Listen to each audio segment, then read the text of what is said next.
अच्छे दिन आने वाले हैं, ये सवाल इसलिए है क्योंकि अर्थव्यवस्था के मोर्चे पर विपक्ष के निशाने पर रही मोदी सरकार के लिए यूनाइटेड नेशंस की तरफ से एक राहत भरी खबर आ रही है जो कुछ इसी दिशा में संकेत कर रही है।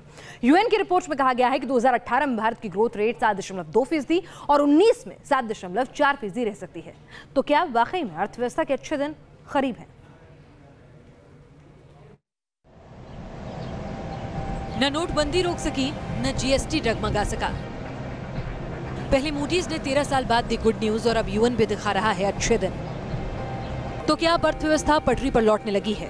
मोदी सरकार उम्मीदों से भरी है और उसकी उम्मीदों को और परवान चढ़ाया है यूएन की ताजा रिपोर्ट ने। वर्ल्ड इकोनॉमिक सिचुएशन प्रोस्पेक्ट्स के नाम से जारी रिपोर्ट में कहा गया है कि 2018 में भारत की ग्रोथ रेट 7.2% और 2019 में 7.4% रह सकती है। ग्रोथ रेट में बढ़ोतरी के लिए निजी क्षेत्र में इन्वेस्टमेंट और स्ट्रक्चरल इन्वेस्टमेंट को बड़ी वजह बताया जा रहा है। यूएन ने भी माना है कि नोटबंदी की वजह से 2017 की शुरुआत में विकास दर बेशक नीचे आई थी, लेकिन अब भारत की वित्तीय घाटा स्थिति में सुधार दिखने लगा है और ऐसा लगता है कि 2018 में ये जीडीपी के 3.2% पर आ जाएगा। जाहिर है यूएन की रिपोर्ट सरकार के लिए राहत भरी है। पूरे दुनिया में भारत की साख बढ़ी है और जिस तरह से भ्रष्टाचार के खिलाफ एक मजबूत कदम हमारे सरकार की तरफ से उठाया गया है, उसका असर है कि आज इकोनॉमी बहुत तेजी से आगे बढ़ रही है। बीजेपी और मोदी सरकार के लिए रिपोर्ट में अर्थव्यवस्था के लिए अच्छे दिन जरूर दिख रहे हैं, लेकिन नेताओं के पास सवालों की कमी नहीं। प्रशंसा करते हैं तो आप कहते हो कि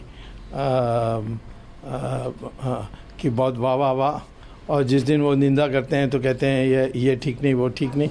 ये जो विदेशियों की प्रशंसा के लिए जो भूख लगी है अखबार वालों में और हमारे सरकार में जो लोग हैं और हमारी राजनीति में जो लोग हैं, इससे कुछ अब बाहर निकलना चाहिए। हम जो करेंगे, हमारी सेंट्रल स्टैटिस्टिकल ऑर्गेनाइजेशन कहेगी तो हम मानेंगे। जीडीपी ग्रोथ 10 ले जाने का और 12 ले जाने का सपना था मोदी सरकार का, निर्धारित कर रहा हूँ 7.4 का। ये गिरावट कहानी कह रही है कि भारतीय जनता पार्टी ने इस देश की अर्थव्यवस्था को चौपट कर दिया। सियासत की रार तो चलती रहेगी, लेकिन ये भी उतना ही वाजिब है कि तरक्की आंकड़ों में नहीं, जमीन पर होनी चाहिए। अर्थव्यवस्था के अच्छे दिन आएंगे तो देश उसे महसूस किए बगैर नहीं रहेगा। Team news nation. तो यूएन की रिपोर्ट अगर उम्मीद जगाती है तो साथ ही सरकार के पास दावों की कमी नहीं। अगर पिछले साल के मुकाबले पिछले 3 तिमाही की जीडीपी की बात करें तो पहली तिमाही यानी जनवरी से मार्च के बीच इस साल जहां जीडीपी की रफ्तार 6.1% रही तो पिछले साल 7.1% थी। अप्रैल से जून के बीच दूसरी तिमाही की रफ्तार इस साल 5.7% रही जो पिछले साल 7.9% थी। और जुलाई से सितंबर के बीच तीसरी तिमाही में ग्रोथ रेट 6.3% रहा जो पिछले साल 7.3% था। सरकार के लिए चिंता की बात यह भी है कि खुदरा महंगाई की दर इस साल अक्टूबर में 3.58% पर थी जो अब बढ़कर नवंबर में 4.88% चली गई है, यानी महंगाई बढ़ी है। तो वहीं अक्टूबर में औद्योगिक उत्पादन की दर पिछले साल 4.2% के मुकाबले घटकर महज 2.2% रह गई है। यकीनन रोजगार के लिहाज से ये अच्छे आंकड़े कतई नहीं है। इससे पहले अगर बात करें खुदरा महंगाई दर की बात करें तो उस पर भी आरबीआई चिंता जता चुका है। हालांकि आरबीआई ने पहले के सालों का भी जो अपने आंकड़े जारी किए हैं उनमें उनका भी आकलन किया है। उम्मीदों भरी तस्वीर सामने आरबीआई की तरफ से आ रही है। 6 दिसंबर को आरबीआई ने कहा कि अक्टूबर में बेरोजगारी दर 4.1% रही जो 17 सालों में सबसे कम है। इस तिमाही में जीडीपी की रफ्तार भी 5 तिमाही बाद बेहतर हुई है। भारत का विदेशी मुद्रा भंडार भी $400 अरब से ज्यादा का हो गया है।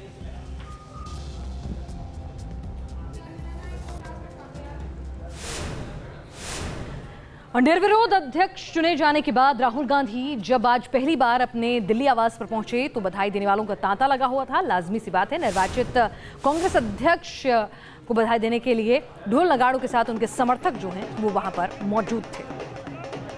औपचारिक तौर पर कार्यभार राहुल 16 तारीख को संभालेंगे, लेकिन उससे पहले गुजरात चुनाव में प्रचार प्रसार खत्म कर निर्वाचित अध्यक्ष कांग्रेस के राहुल गांधी पहुंचे जब अपने निवास स्थान तो किस तरह का स्वागत था देखिए।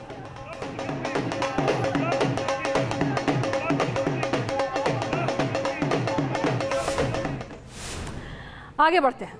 सवाल ये कि क्या स्कूल में बच्चे के दाखिले के लिए सिर्फ मां का नाम काफी नहीं? क्या पिता के नाम के बगैर बच्चे को तालीम नहीं मिलेगी, शिक्षा के अधिकार से वंचित रह जाएगा? और यह सवाल खड़ा हुआ है कोलकाता के एक स्कूल के रवैये के बाद। दरअसल एक सिंगल मदर को अपने 4 साल के बेटे को केजी में दाखिला कराने के दौरान स्कूल की वजह से परेशानियों का सामना करना पड़ा है। जन्म प्रमाण पत्र, उसके जन्म की प्रक्रिया यानी कि बच्चा कैसे पैदा हुआ है, अस्पताल का डिस्चार्ज का प्रमाण पत्र देने के बावजूद स्कूल ने मां से कहा कि वो हलफनामा दे कि बच्चे के पिता नहीं हैं और उसका बच्चा IVF के जरिए पैदा हुआ है। जबकि आपको बता दें कि सुप्रीम कोर्ट स्थितियां साफ कर चुका है कि मां का नाम ही काफी है। तो जरा सोच के देखिए हम क्या कुछ कर रहे हैं। सिंगल मदर को बच्चे के दाखिले के दौरान किस तरह की दिक्कतें आई हैं। कोलकाता की यह घटना है। बर्थ सर्टिफिकेट, अस्पताल का डिस्चार्ज सर्टिफिकेट होने के बावजूद वो कह रहे हैं कि भाई आप पिता का नाम दीजिए, जबकि महिला ने साफ साफ बताया था कि ये बच्चा IVF से पैदा हुआ है। And these are big schools in Calcutta. उनका ये था कि आप कैसे, आप इसका फादर कहाँ है, क्यों फादर का नेम नहीं है, पिक्चर नहीं है, कोई जिक्र नहीं है, आप कैसे माँ बने, तो ये सवाल, और आप कैसे फिर आगे इसके I mean it's not the school का तो जिम्मेवारी नहीं है ना बच्चे की परवरिश का। अगर देश का जो कानून है, सुप्रीम कोर्ट से लेके गवर्नमेंट ऑफ इंडिया, सब department of child welfare, everybody has allows me to become a mother, तो फिर ये स्कूल की जिम्मेवारी नहीं है। जरा सोच के देखिए, इतनी संकीर्ण सोच रखने वाले स्कूल हमारे बच्चों को, हमारे भविष्य को कैसी तालीम देते होंगे, किस तरह के विचार देते होंगे। क्या स्कूल को ऐसा करने का हक है? कानूनन बिल्कुल गलत कर रहा है स्कूल। क्या अगर माता ने पिता का नाम या उसके जन्म का तरीका नहीं बताया तो सिर्फ इस वजह से क्या बच्चे को आप शिक्षा के अधिकार से वंचित रख सकते हैं? क्या देश में राइट टू एजुकेशन होने के बावजूद भी एक बच्चा इस वजह से तालीम से दूर किया जा सकता है कि वो सिंगल मदर थी, IVF के थ्रू उसने मां बनने का गौरव हासिल किया था? जबकि 2015 में सुप्रीम कोर्ट ने स्थितियां साफ कर दी थी अपने अहम फैसले में कि अविवाहित महिला अपने बच्चे के पिता की सहमति के बिना भी बच्चे की कानूनन अभिभावक हो सकती है। सुप्रीम कोर्ट ने कहा था अविवाहित मां के मामले में पिता के नाम पर जोर देने की जरूरत नहीं है, मां का नाम ही काफी होगा, महिला को पिता की पहचान बताने की भी जरूरत नहीं होगी। 6 जुलाई 2015 को सुप्रीम कोर्ट का एक अहम फैसला था और आप देखिए कि खुलेआम किस तरह से कोलकाता, जिसको हम बौद्धिक तौर पे इंटेलेक्चुअल सिटी कहते हैं, वहां क्या हश्र हो रहा है। No proof of father or mother in that case. अगर if it was the opposite side, तो वो लगता नहीं है। But this is the rule. You cannot, एक बच्चे को रोक नहीं सकते आप पढ़ाई से। तो कानून को ताक पर रखा जा रहा है। सवाल यह है कि अगर मां बच्चे की कानूनन अभिभावक हो सकती है तो फिर पिता के नाम का सहारा क्यों? हमने स्कूलों से बात करने की कोशिश की, लेकिन किसी भी स्कूल ने इस पूरे मामले में कोई भी बयान देने से इनकार कर दिया है। कोई एक स्कूल नहीं है, बल्कि ऐसे कई सारे स्कूल हैं जिन्होंने फॉर्म में पिता का नाम न होने की वजह से बच्चे को एडमिशन देने से मना कर दिया है। अब बच्चे की मां को इंसाफ का इंतजार है। वीडियो जर्नलिस्ट सुमित सरकार के साथ कोलकाता से देवयानी चौबे, न्यूज नेशन।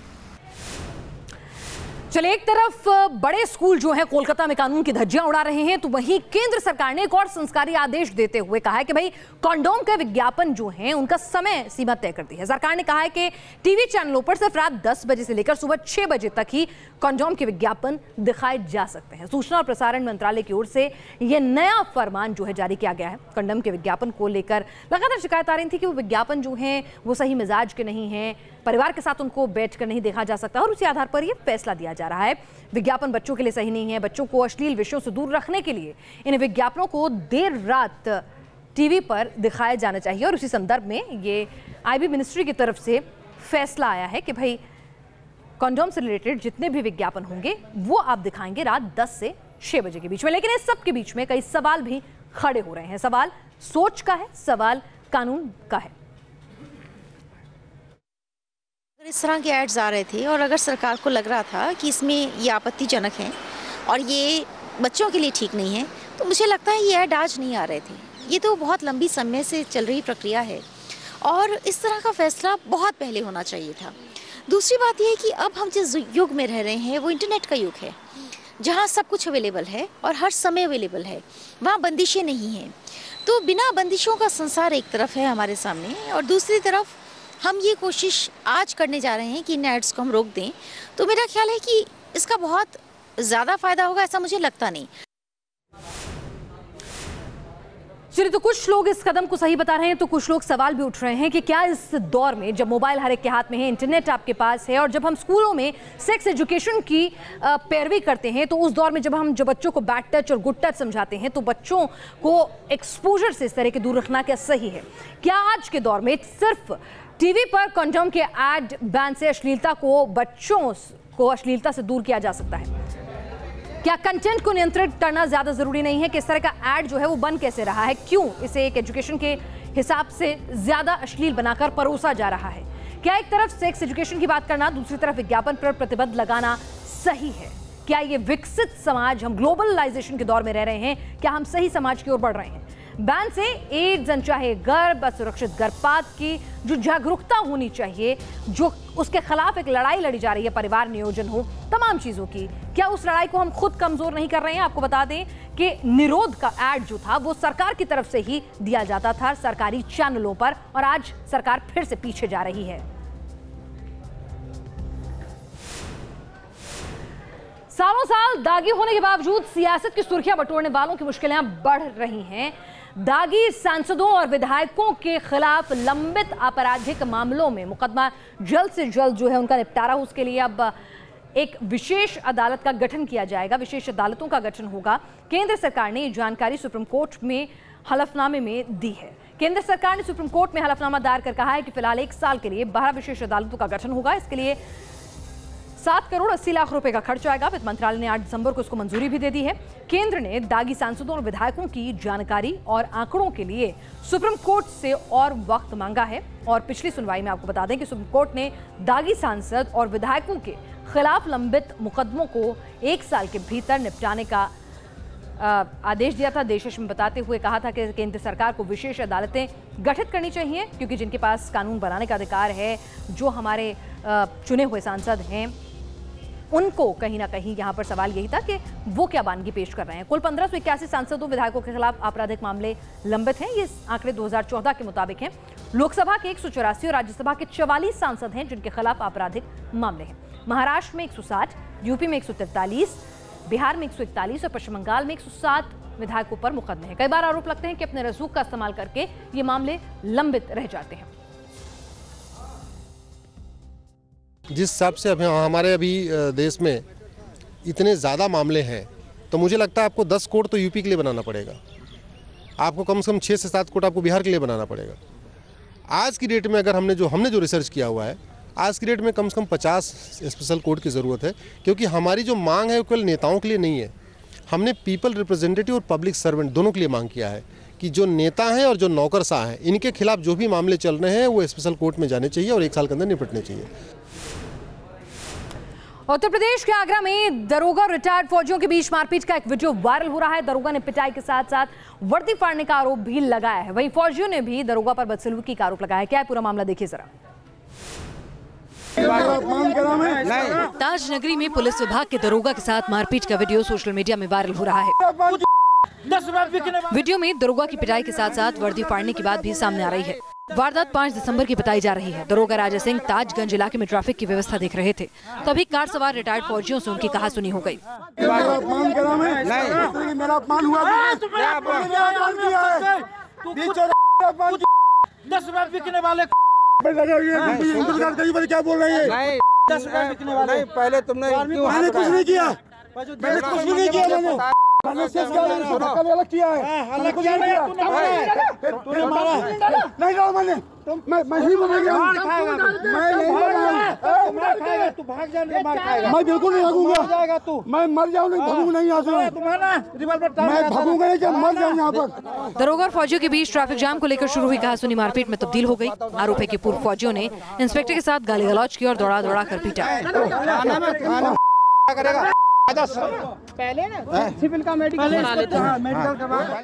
झड़प में पूर्व फौजियों को भी चोट लगी। पुलिस की माने तो फौजी नशे में थे। दरोगा की शिकायत पर आरोपी रिटायर्ड फौजियों को पुलिस ने हिरासत में ले लिया है। इस मामले में आरोपियों के खिलाफ मामला दर्ज कर जांच जारी है।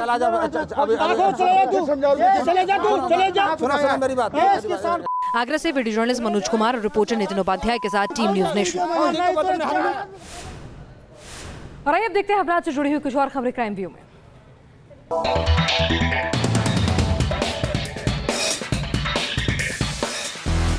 ग्रेटर नोएडा में दिल दहला देने वाला वीडियो वायरल हुआ है। दरअसल कार सवार ने बाइक सवार शख्स को टक्कर मारी और बाइक सवार को 15 किलोमीटर दूर तक घसीटता ले गया। टोल प्लाजा के सीसीटीवी फुटेज में कैद हुई वारदात। पंजाब के अमृतसर में शादी समारोह में हुई गोलीबारी में 2 लोगों की जान चली गई, जबकि 2 लोग गंभीर रूप से घायल हो गए। पुलिस के मुताबिक पुरानी रंजिश के चलते हुई वारदात। उत्तर प्रदेश के शामली में मनचले को छेड़खानी करना पड़ा महंगा। रोज रोज की छेड़खानी से तंग आकर छात्रा ने मनचले को सरेआम थप्पड़ों से पीटा। पूरी वारदात सीसीटीवी कैमरे में कैद। उत्तर प्रदेश के फर्रुखाबाद में गांव वालों ने शख्स की पीट कर हत्या कर दी। 2 गुटों में हुई झड़प में 2 लोग जख्मी हुए। मृतक पर महिला से दुष्कर्म करने का आरोप।